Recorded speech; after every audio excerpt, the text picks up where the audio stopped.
Hello my dear students, welcome back to Learn Easily channel. Ekalavyan poem by Meena Kandaswamy. In this video we are going to discuss about the poem Ekalavyan written by Meena Kandaswamy, English explanation and summary. Next Kannada explanation and summary. ಮೊದಲಿಗೆ ಈ ಮೀನಾ ಕಂದಸ್ವಾಮಿ ಇವರು ಯಾರು ಅಂತ ನೋಡಿದಾಗ ಇವರು ಒಬ್ಬ Indian poet, fiction writer, translator and activist from Tamil Nadu, Chennai. Meena ಕಂದಸ್ವಾಮಿಯವರು ಒಂದು ದಲಿತರ ಒಂದು ಆಕ್ಟಿವಿಸ್ಟ್ ಆಗಿ ಒಬ್ಬ ಪೊಯೆಟ್ ಆಗಿರ್ತಾರೆ. She published 2 collections of poetry, one touch and miss militancy. Meena ಕಂದಸ್ವಾಮಿಯವರು ಬರೆದಿರ್ತಕ್ಕಂತಹ ಈ ಒಂದು ಏಕಲವ್ಯನ್, ಈ ಒಂದು ಪೊಯಮ್ನ ಬಗ್ಗೆ ನಾವು ನೋಡಿದಾಗ, here it is a sharp political reimagination of the Mahabharata myth. The traditional tale praises the Ekalavya's devotion for sacrificing his thumb for his guru Dronacharya. But here Meena Kandaswamy reframes this is an act of caste-based oppression and suggests a shift from subservience to militant resistance. ಅಂದರೆ ಇಲ್ಲಿ ಏಕಲವ್ಯನ ಕಥೆಯನ್ನು ನಾವು ಕೇಳಿರ್ತೇವೆ. ಏಕಲವ್ಯ ಗುರುದಕ್ಷಿಣೆಗಾಗಿ, ಗುರುವಿನ ಗೌರವಕ್ಕಾಗಿ ತನ್ನ ಹೆಬ್ಬೆರಳನ್ನು ಕೊಡ್ತಾನೆ. ಆದರೆ ಇಲ್ಲಿ ಮೀನಾ ಕಂದಸ್ವಾಮಿಯವರ ಪ್ರಕಾರ ಏಕಲವ್ಯನ ಆ ಒಂದು ಮಿತ್, ಆ ಪುರಾಣವನ್ನು ದಲಿತ ಮತ್ತು ಕ್ರಾಂತಿಕಾರಿ ದೃಷ್ಟಿಕೋನದಿಂದ ಒಂದು ರೀಫ್ರೇಮ್, ಮರು ವ್ಯಾಖ್ಯಾನ ಮಾಡ್ತಕ್ಕಂತಹ ಒಂದು ಪದ್ಯವಾಗಿರುತ್ತೆ ಏಕಲವ್ಯನ್. ಇಲ್ಲಿ ಈ ಏಕಲವ್ಯನ್ ಪದ್ಯದ ಮೊದಲ ಒಂದು ಥೀಮ್ಸನ್ನು ಗಮನಿಸಿದಾಗ, ಈ ಥೀಮ್ಗಳಲ್ಲಿ ಡಿಕನ್ಸ್ಟ್ರಕ್ಷನ್ ಆಫ್ ದ ಮಿತ್, ಒಂದು ಪುರಾಣವನ್ನು ಮತ್ತೊಮ್ಮೆ ಮರು ಸ್ಥಾಪನೆ ಮಾಡ್ತಕ್ಕಂಥದ್ದು, empowerment through modernity, then militant response to injustice, ಈ ರೀತಿ ಥೀಮ್ಗಳನ್ನು ಕಾಣ್ಬೋದು. ಅಂದರೆ ಒಂದು ಪುರಾಣದ ಮರುಚಿಂತನೆ. ನಾವು ಈಗಾಗಲೇ ಏಕಲವ್ಯನ ಹೆಬ್ಬೆರಳಿನ ದಾನದ ಒಂದು ಗುರುಭಕ್ತಿಯ ಕಥೆಯನ್ನು ಕೇಳಿದ್ದೀವಿ. ಆದರೆ ಇಲ್ಲಿ ಮೀನಾ ಕಂದಸ್ವಾಮಿಯವರು ಅದನ್ನು ದ್ರೋಣಾಚಾರ್ಯರ ಒಂದು ಅಮಾನವೀಯ ಮತ್ತೊಂದು ಫ್ಯಾಸಿಸ್ಟ್ ನಡವಳಿಕೆ ಅಂತ ಇಲ್ಲಿ ಹೇಳ್ತಾರೆ. ಮತ್ತು ಶೋಷಣೆಯ ವಿರುದ್ಧದ ಒಂದು ಧ್ವನಿಯನ್ನು ಕಾಣಬಹುದು. ಬಲಗೈ ಹೆಬ್ಬೆರಳನ್ನು ಕಸಿದುಕೊಳ್ಳುವ ಮೂಲಕ ಏಕಲವ್ಯನನ್ನು ಅಸಹಾಯಕನನ್ನಾಗಿ ಮಾಡಲು ದ್ರೋಣಾಚಾರ್ಯರು ಪ್ರಯತ್ನಿಸ್ತಾರೆ. ಆದರೆ ಈ ಒಂದು ಪೊಯಮ್ ಶೋಷಿತರು ತಮ್ಮ ಎಡಗೈನಿಂದಲೇ ಅಥವಾ ಹೊಸ ದಾರಿಗಳ ಮೂಲಕ ಹೋರಾಡಬಲ್ಲರು, ಬಲಗೈಯೇ ಬೇಕಾಗಿಲ್ಲ ಅಂತಕ್ಕಂಥದ್ದನ್ನು ಹೇಳ್ತಾರೆ. ಆ್ಯಂಡ್ ಮಾಡರ್ನ್ ರೆವಲ್ಯೂಷನ್, ಆಧುನಿಕ ಕ್ರಾಂತಿ, ಬಂದೂಕು ಮತ್ತು ಬಾಂಬ್ಗಳ ಒಂದು ಉಲ್ಲೇಖ ಮಾಡ್ತಾ ಶೋಷಣೆಗೆ ಪ್ರತಿಯಾಗಿ ಉಂಟಾಗ್ತಕ್ಕಂತಹ ಒಂದು ಕ್ರಾಂತಿಕಾರಿ ಬದಲಾವಣೆಯನ್ನು ಈ ಒಂದು ಪದ್ಯದಲ್ಲಿ ತಿಳಿಸ್ತಾರೆ. ಮತ್ತು ಅಧಿಕಾರಶಾಹಿಯ ಒಂದು ತಿರಸ್ಕಾರ, ಇಟ್ ಮೀನ್ಸ್ ಡಿಸ್ಡೈನ್ ಫಾರ್ ಒಪ್ರೆಸರ್ಸ್. ಇಲ್ಲಿ ಅಧಿಕಾರಿಶಾಹಿಗಳ ವಿರುದ್ಧ ಒಂದು ತಿರಸ್ಕಾರವನ್ನು, ತಾರತಮ್ಯ ಮಾಡ್ತಕ್ಕಂತಹ ಗುರುಗಳಿಗೆ ಅಥವಾ ವ್ಯವಸ್ಥೆಗೆ ಗೌರವ ನೀಡುವ ಅಗತ್ಯವಿಲ್ಲ, ಬದಲಿಗೆ ಅವರನ್ನು ಒಂದು ಎಡಗೈಯಿಂದ ಅಂದರೆ ಅಸಡ್ಡೆಯಿಂದ ನಡೆಸ್ಕೊಳ್ಬೇಕು ಎಂಬುದು ಇಲ್ಲಿ ಮೀನಾ ಕಂದಸ್ವಾಮಿಯವರ ಈ ಒಂದು ಪದ್ಯದ ಮೇನ್ ಥೀಮ್ಗಳಾಗಿರುತ್ತೆ. ಮೊದಲಿಗೆ ನಾನು ಈ ಒಂದು ಪೊಯಮನ್ನು English line by line explanation ಮತ್ತು ಅದರ ಮೀನಿಂಗನ್ನು ಹೇಳ್ತೇನೆ. ಅದಾದ ನಂತರ ಕನ್ನಡ ಎಕ್ಸ್ಪ್ಲನೇಷನ್ ಆ್ಯಂಡ್ ಸಮ್ರಿಯನ್ನು ಹೇಳ್ತೇನೆ. ಇಲ್ಲಿ ಮೊದಲ ಸಾಲುಗಳಲ್ಲಿ ಹೇಳ್ತಾರೆ, this note comes as a consolation. ಅಂದರೆ ಇಲ್ಲಿ Meena Kandasamy saying that she offers words for comfort to the mutilated Ekalavya. It means it is a tone of solidarity, then acknowledging the trauma while looking for a way forward. The next line she says that you can do a lot of things with your left hand, means you lost right hand thumb, but you can do many things using your left hand, she is saying. It is a call to adapt. It suggests that losing the traditional way of doing things doesn't mean the end of one's power. Next, she says, besides fascists, Dronacharya's warrant left-handed treatment. Here, the oppressive teachers like Drona deserve to be treated with the left hand. Left-handed treatment implies disrespect or dismissal. It labels Dronacharya's fascist for enforcing hierarchy through violence. The next lines she says, also you don't need your right thumb. Here she is saying that she is challenging the idea that The Guru broke the students by taking his thumb to pull a trigger or hurl a bomb.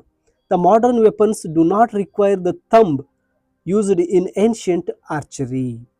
Here she says that the poem shifts from sorrow to the revolution here. It suggests that while Ekalavya cannot be classical archer, he can be a modern revolutionary. Means he can use bombs or guns like that. So here in Kannada, the first stanza or first lines, Meena Kandaswamy is saying like this. This note comes as a consolation. You can do a lot of things with your left hand. ಅಂದರೆ ಇಲ್ಲಿ ಕಂದಸ್ವಾಮಿ ಅವರು ಹೇಳ್ತಾ ಇರ್ತಕ್ಕಂಥದ್ದು, ಗುರುದಕ್ಷಿಣೆಯಾಗಿ ನಿನ್ನ ಹೆಬ್ಬರಳನ್ನ ಕಳೆದುಕೊಂಡಿದ್ಯಾ ಅಂದರೆ ಇಲ್ಲಿ ಏಕಲವ್ಯನಿಗೆ ಒಂದು ಸಾಂತ್ವನವನ್ನ, consolation ಅನ್ನ ಹೇಳ್ತಾ ಇದ್ದಾರೆ. ಆ ನಿನ್ನ ಒಂದು ಹೆಬ್ಬೆರಳನ್ನ ಕಳೆದುಕೊಂಡಿದೀಯಾ, ನಿನ್ನ ಎಡಗೈನಿಂದ ಇನ್ನೂ ಅನೇಕ ಕೆಲಸಗಳನ್ನ ಮಾಡಲು ಸಾಧ್ಯ ಇದೆ ಅಂತ ಹೇಳ್ತಾ ಇದ್ದಾರೆ. ಅಂದರೆ ಈ ಸಾಲಿನಲ್ಲಿ ಕೇವಲ ನೀನು ಒಂದು ಗುರುದಕ್ಷಿಣೆಯಾಗಿ ನಿನ್ನ ಹೆಬ್ಬೆರಳನ್ನು ಕಳ್ಕೊಂಡಿದ್ಯಾ ಅಷ್ಟು ಮಾತ್ರಕ್ಕೆ ನೀನು ಅಸಮರ್ಥನೆ ಅಂತೇನು ಅಲ್ಲ. ಆ ನಿನ್ನ ಎಡಗೈಯಿಂದ ಇನ್ನೂ ಅನೇಕ ಕೆಲಸಗಳನ್ನು ಮಾಡಬಹುದು. ಇದು ಕೇವಲ ಸಾಂತ್ವನವಲ್ಲ, ಬದಲಿಗೆ ಶೋಷಣೆಯ ನಂತರವೂ ಕೂಡ ಬದುಕುವ ಹಾದಿಯನ್ನು ಹುಡುಕುವ ಒಂದು ಧೈರ್ಯವನ್ನ ಇಲ್ಲಿ ಮೀನಾ ಕಂದಸ್ವಾಮಿಯವರು ಈ ಸಾಲಲ್ಲಿ ಹೇಳ್ತಾರೆ. Besides fascist Dronacharya's warrant left handed treatment. ಅಂದರೆ ಇಲ್ಲಿ ಹೇಳ್ತಕ್ಕಂಥದ್ದು ದ್ರೋಣಾಚಾರ್ಯರಂತಹ ಒಂದು ಪ್ಯಾಸಿಸ್ಟ್ ಸರ್ವಾಧಿಕಾರಿ ಮನಸ್ಥಿತಿಯ ಗುರುಗಳಿಗೆ ಎಡಗೈ ಚಿಕಿತ್ಸೆಯೇ ಸೂಕ್ತ ಅಂತ. ಇಲ್ಲಿ ಎಡಗೈ ಚಿಕಿತ್ಸೆ ಅಂದರೆ ಅರ್ಥ ಏನಪ್ಪ ಅಂದರೆ ಒಂದು ತಿರಸ್ಕಾರ ಅಥವಾ ಒಂದು ಅಸಡ್ಡೆಯನ್ನು ತೋರಿಸ್ತಕ್ಕಂಥದ್ದು ಅಂತ ಹೇಳ್ತಾರೆ. ಇಲ್ಲಿ ದ್ರೋಣಾಚಾರ್ಯರನ್ನ ಜಾತಿ ವ್ಯವಸ್ಥೆಯ ರಕ್ಷಕ ಮತ್ತು ಒಂದು ಶೋಷಕ ಅಂತ ಇಲ್ಲಿ ಮೀನಾ ಕಂದಸ್ವಾಮಿಯವರು ಹೇಳ್ತಾ ಇದ್ದಾರೆ. ಅಂಥವರನ್ನು ನಾವು ಗೌರವಿಸುವುದಕ್ಕಿಂತ ಹೆಚ್ಚಾಗಿ ತಿರಸ್ಕರಿಸಬೇಕು ಅಂತಕ್ಕಂಥದ್ದು ಮೀನಾ ಕಂದಸ್ವಾಮಿಯವರ ಒಂದು ವಾದ ಆಗಿರುತ್ತೆ. Also you don't need your right thumb to pull a trigger or hurl a bomb. ನೋಡಿ ಇಲ್ಲಿ ಹೇಳ್ತಾ ಇರತಕ್ಕಂಥದ್ದು, ಈಗ ಆಗಿನ ಕಾಲಕ್ಕೆ ಕೇವಲ ಬಿಲ್ಲು ಬಾಣ ಇತ್ತು, ಅದಕ್ಕೆ ನಿನಗೆ ಆ ಹೆಬ್ಬೆರಳು ಬೇಕಾಗಿತ್ತು. ಆದರೆ ಈಗ ಮಾಡರ್ನ್ ವರ್ಲ್ಡ್ ಚೇಂಜ್ ಆಗಿದೆ. ಒಂದು ಬಂದೂಕು, ಒಂದು ಗನ್ ಟ್ರಿಗರನ್ನು ಒತ್ತೋದಕ್ಕೆ ಅಥವಾ ಒಂದು ಬಾಂಬನ್ನು ಎಸೆಯೋದಕ್ಕೆ ಆ ಬಲಗೈನ ಹೆಬ್ಬೆರಳು ಅಗತ್ಯವಿಲ್ಲ ಅಂತಕ್ಕಂಥದ್ದನ್ನು ಇಲ್ಲಿ ಹೇಳ್ತಾ ಇದ್ದಾರೆ. ಹಳೆಯ ಕಾಲದ ಬಿಲ್ ವಿದ್ಯೆಗೆ ಹೆಬ್ಬೆರಳು ಬೇಕಿರಬಹುದು, ಆದರೆ ಈ ಒಂದು ಮಾಡರ್ನ್ ಆಧುನಿಕ ಕ್ರಾಂತಿಗೆ ಮತ್ತು ಶೋಷಣೆಯ ವಿರುದ್ಧದ ಹೋರಾಟಕ್ಕೆ ಆ ನಿನ್ನ ಹೆಬ್ಬೆರಳಿನ ಅವಶ್ಯಕತೆ ಇಲ್ಲ. ಇದು ಏಕಲವ್ಯನನ್ನ ಒಬ್ಬ ವಿಧೇಯ ಒಂದು ಶಿಷ್ಯನಿಂದ ಒಬ್ಬ ಕ್ರಾಂತಿಕಾರಿಯನ್ನಾಗಿ ಬದಲಿಸುವ ಒಂದು ಆಶಯವನ್ನ ಈ ಸಾಲುಗಳಲ್ಲಿ ಮೀನಾ ಕಂದಸ್ವಾಮಿಯವರು ತಿಳಿಸ್ತಾ ಇದ್ದಾರೆ. ಅಂದರೆ ಒಟ್ಟಾಗಿ ಈ ಒಂದು ಪದ್ಯದ ಒಂದು ಸಾರಾಂಶವನ್ನ ಹೇಳಬೇಕಾದ್ರೆ, ಏಕಲವ್ಯ ತನ್ನ ಗುರುಭಕ್ತಿಗಾಗಿ ಆ ದ್ರೋಣಾಚಾರ್ಯರಿಗೆ ತನ್ನ ಹೆಬ್ಬೆರಳನ್ನ ಕಟ್ ಮಾಡಿ ಕೊಡ್ತಾರೆ. ಆದರೆ ಆ ದ್ರೋಣಾಚಾರ್ಯ ಇಲ್ಲಿ ಏಕಲವ್ಯನಿಗೆ ಸರಿಯಾದ ನ್ಯಾಯ ಮಾಡಲಿಲ್ಲ. ಆ ದ್ರೋಣಾಚಾರ್ಯರು ಏಕಲವ್ಯನನ್ನ ಒಂದು ಜಾತಿ ತಾರತಮ್ಯದಿಂದ ನೋಡಿದ್ರು. ಆತನ ಒಂದು ಪ್ರಾವೀಣ್ಯತೆಯನ್ನ, ಶಕ್ತಿಯನ್ನ ಕಸಿದುಕೊಳ್ಳೋದಕ್ಕೆ ಆತನ ಹೆಬ್ಬೆರಳನ್ನ ಗುರುದಕ್ಷಿಣೆಯಾಗಿ ಕೊಟ್ಟುಬಿಟ್ರು. ಅದಕ್ಕೆ ಏಕಲವ್ಯನಿಗೆ ಇಲ್ಲಿ ಸಾಂತ್ವನವನ್ನ ಮೀನಾ ಕಂದಸ್ವಾಮಿಯವರು ಹೇಳ್ತಾ ಇದ್ದಾರೆ. ಏಕಲವ್ಯ, ನೀನು ಹೆಬ್ಬೆರಳನ್ನ ಕಳ್ಕೊಂಡಿರೋದಕ್ಕೆ ಚಿಂತೆ ಪಡಬೇಡ. ಆ ಕೈಯಿಂದ ಇನ್ನೂ ಬೇಕಾದಷ್ಟು ಕೆಲಸಗಳನ್ನ ಮಾಡಬಹುದು. ಈ ನಿನ್ನ ಎಡಗೈನಿಂದ ನೀನು ಅನೇಕ ಕೆಲಸಗಳನ್ನ ಮಾಡಬಹುದು. ಈ ರೀತಿಯಾಗಿ ನೀನು ಹೆಬ್ಬೆರಳನ್ನ ಕಸಿದುಕೊಳ್ಳುವ ನಿನ್ನ ಒಂದು ಶಕ್ತಿಯನ್ನ, ನಿನ್ನ ಒಂದು ಕೌಶಲ್ಯವನ್ನ ಕಸಿದುಕೊಳ್ತಕ್ಕಂತಹ ಗುರುಗಳಿಗೆ ನೀನು ಎಡಗೈನಿಂದಲೇ ಒಂದು ಕೆಲಸವನ್ನ ಮಾಡಬೇಕಾಗತ್ತೆ. ಅದರ ಅರ್ಥ ಏನಪ್ಪ ಅಂದರೆ, do use your left hand means ನಿನ್ನ ಒಂದು ಎಡಗೈನಿಂದಲೇ ಆ ಒಂದು ಚಿಕಿತ್ಸೆಯನ್ನು, ಒಂದು ಎಡಗೈನಿಂದಲೇ ಅವರಿಗೆ ಒಂದು ತಿರಸ್ಕಾರವನ್ನು, ಅಸಡ್ಡೆಯನ್ನು ತೋರ್ಪಡಿಸ್ಬೇಕು ಅಂತ ಹೇಳ್ತಾರೆ. ಅಂತಹ ಒಬ್ಬ ವಿದ್ಯಾರ್ಥಿಯ ಕೌಶಲ್ಯವನ್ನು, ಶಕ್ತಿಯನ್ನು ಕುಂದಿಸುವಂತಹ ಶಿಕ್ಷಕರನ್ನು ಅಥವಾ ಆ ರೀತಿಯ ದ್ರೋಣಾಚಾರ್ಯನ್ನ ಗೌರವಿಸೋದಕ್ಕಿಂತ ಹೆಚ್ಚಾಗಿ ತಿರಸ್ಕಾರ ಮಾಡಬೇಕು ಅಂತಕ್ಕಂಥದ್ದನ್ನು ಹೇಳ್ತಾ, ಈ ಒಂದು ಮಾಡ್ರನ್ ಯುಗದಲ್ಲಿ, ಅದು ಹಳೆಯ ಪುರಾತನ ಕಾಲವಾದರೆ ಈಗ ಮಾಡ್ರನ್ ಯುಗದಲ್ಲಿ ನಿನಗೆ ಆ ಹೆಬ್ಬೆರಳೇ ಬೇಕಾಗಿಲ್ಲ. ಯಾಕೆಂದರೆ ಈಗಿರ್ತಕ್ಕಂತಹ ಒಂದು ಗನ್ಸ್, ಬಂದೂಕುಗಳ ಟ್ರಿಗರನ್ನು ಒತ್ತೋದಕ್ಕೆ ನಿನಗೆ ಹೆಬ್ಬೆರಳು ಬೇಕಾಗಿಲ್ಲ. ಬಾಂಬನ್ನು ಎಸೆಯಲು ನಿನ್ನ ಆ ಬಲಗೈನ ಹೆಬ್ಬೆರಳಿನ ಅಗತ್ಯವಿಲ್ಲ.